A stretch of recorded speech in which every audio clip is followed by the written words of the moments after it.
राधे राधे, जय श्री कृष्णा। सभी का बहुत बहुत स्वागत है। आज मैं फिर से आपको सुनाने वाली हूँ अध्याय 3 पुरुषोत्तम कथा।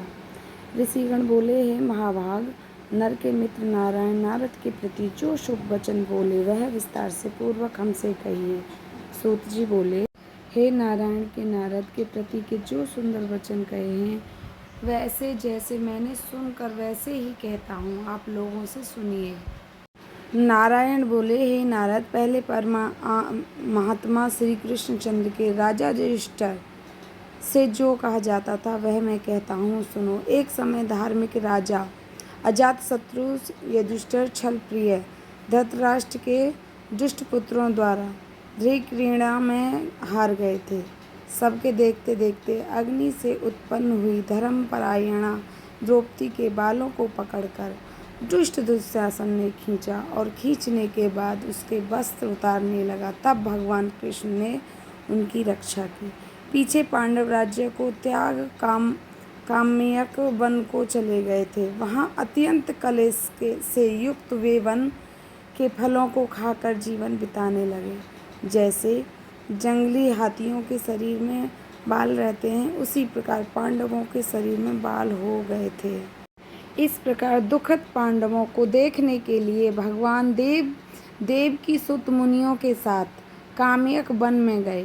उन भगवानों को देखकर मृतक शरीर में भी पुनः प्राण आ जाने की तरह युधिष्ठिर, भीमसेन, अर्जुन आदि प्रेम विह्वल होकर सहसा उठे और बड़े ही प्रेम से प्रतिपूर्वक श्री कृष्ण से गले मिले और भगवान श्री कृष्ण के चरण कमलों में भक्ति से नमस्कार करने लगे। द्रौपदी ने भी धीरे धीरे वहां आकर आलस्य रहित होकर भगवान को शीघ्र ही नमस्कार किया। उन दुखद पांडवों को मृग के चर्म वस्त्रों को पहने देखा और समस्त शरीर में धूल लगी हुई, रूखा शरीर, चारों तरफ बाल बिखरे हुए द्रौपदी को भी उसी प्रकार दुर्बल शरीर वाली और दुखों से घिरी हुई देखा। इस तरह दुखद पांडवों को देखकर अत्यंत दुखी हुए। भक्त वत्सल भगवान धृतराष्ट्र के पुत्रों को जला देने की इच्छा से उन पर क्रोध हुए। विश्व के आत्मा, बाहों को चढ़ा घूर कर देखने वाले करोड़ों काल के कराल मुख की तरह मुख वाले धधकती हुई प्रलय की अग्नि के समान उठे हुए होठों को दांत के नीचे जोर से दबाकर तीनों लोकों को जला देने की तरह ऐसे उदित हुए जैसे श्री सीता के वियोग में सतपथ भगवान रामचंद्र को रावण पर जैसा क्रोध आया था। इस प्रकार से क्रोध भगवान को देखकर कांपते हुए अर्जुन कृष्ण को प्रसन्न करने के लिए द्रौपदी धर्मराज तथा और लोगों से भी अनुमोहित होकर शीघ्र ही हाथ जोड़कर उनकी स्तुति करने लगे। अर्जुन बोले, हे कृष्ण, हे जगत, हे नाथों के नाथ, जगत के बाहर नहीं हूँ, आप ही जगत की रक्षा करने वाले हैं। हे प्रभु, आप मेरी रक्षा करोगे। जिनके नेत्र के देखने से ही ब्राह्मण का पतन हो जाता है, उनके क्रोध करने से क्या नहीं हो सकता, यह कौन जानता है कि क्या होगा। हे संहार करने वाले, क्रोध का संहार कीजिए। हे तात के पात, हे जगत पते, आप ऐसे महापुरुषों के क्रोध से संसार का प्रलय हो जाता है। संपूर्ण तत्वों को जानने वाले, सर्व वस्तुओं को कारण के कारण, वेद और वेदांग के बीज आप साक्षात श्री कृष्ण हैं। आपकी वंदना करता हूँ। इस प्रकार आप ईश्वर हैं। इस चराचरात्मक संसार को आपने उत्पन्न किया है। सर्व मंगल के मंगलय है और सनातन के बीज रूप हैं। इसीलिए एक अपराध से अपने बनाए समस्त विश्व का आप नाश कैसे करोगे? ये कौन भला कैसे होगा जो मच्छरों को जलाने के लिए अपने घर को जला देते हों। श्री नारायण बोले, जो दूसरों की वीरता को मर्दन करने वाले अर्जुन ने भगवान से इस प्रकार निवेदन कर प्रणाम किया। सूत जी बोले, श्री कृष्ण जी ने क्रोध को शांत किया और स्वयं भी चंद्रमा की तरह शांत हो गए। इस प्रकार भगवान को शांत देखकर पांडव स्वयं प्रेम से प्रसन्न मुख हुए और प्रेम बेहाल हुए। सबने भगवान को प्रणाम किया, जंगली कंदमूल फल आदि से उनकी पूजा की।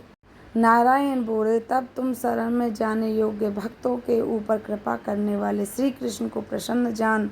विशेष प्रेम से भरे हुए नम्र अर्जुन ने बारंबार नमस्कार किया और जो प्रश्न आपने हमसे किया है वही प्रश्न उन्होंने श्री कृष्ण से किया था।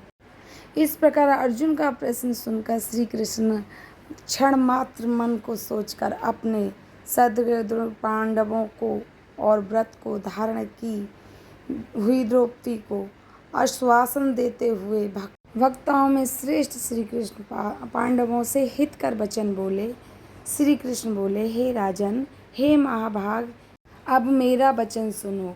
आपने यह प्रश्न अपूर्व किया है, आपको उत्तर देने में मुझे उत्साह नहीं हो रहा है। इस प्रश्न का उत्तर गुप्त से भी गुप्त है, ऋषियों को भी नहीं विदित है कि फिर भी है। हे अर्जुन, मित्र के नाते अथवा तुम हमारे भक्त हो, इस कारण से हम कहते हैं। हे सुव्रत, यह जो उत्तर है वह अति उग्र है, अतः क्रम से सुनो।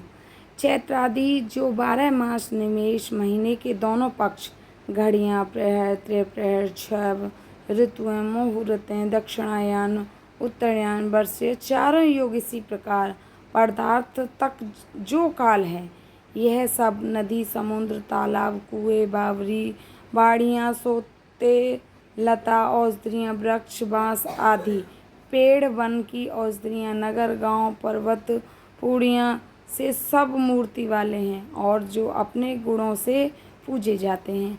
इसमें ऐसा कोई भी अपूर्व व्यक्ति नहीं है जो अपने अधिष्ठान देवता के बिना रहता हो। अपने अपने अधिकार में पूजे जाने वाले ये सभी फल को देने वाले हैं। अपने अपने निधिष्ठान देवता के योग के महात्म्य से ही यह सब सौभाग्यवान हैं। हे पांडुनंदन, एक समय अधिक मास उत्पन्न हुआ।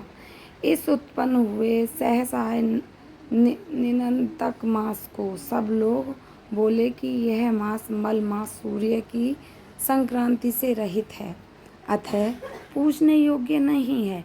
यह मास मल स्वरूप होने से छूने योग्य भी नहीं है और शुभ कर्मों से अनुग्रह है। इसी प्रकार के वचनों को लोगों ने मुख से सुनकर यह मास नुरुयोग प्रवाहित दुख से घिरा हुआ, हित खिनन मन, चिंता से भी ग्रस्त मन होकर व्यस्त हृदय से मरणासन की तरह हो गए। फिर वह हृदय धारण कर मेरी शरण में आया। हे नर, बैकुंठ भवन में जहाँ मैं रहता था वहाँ पहुँचा और मेरे घर में आकर मुझ परम पुरुषोत्तम को इसने देखा।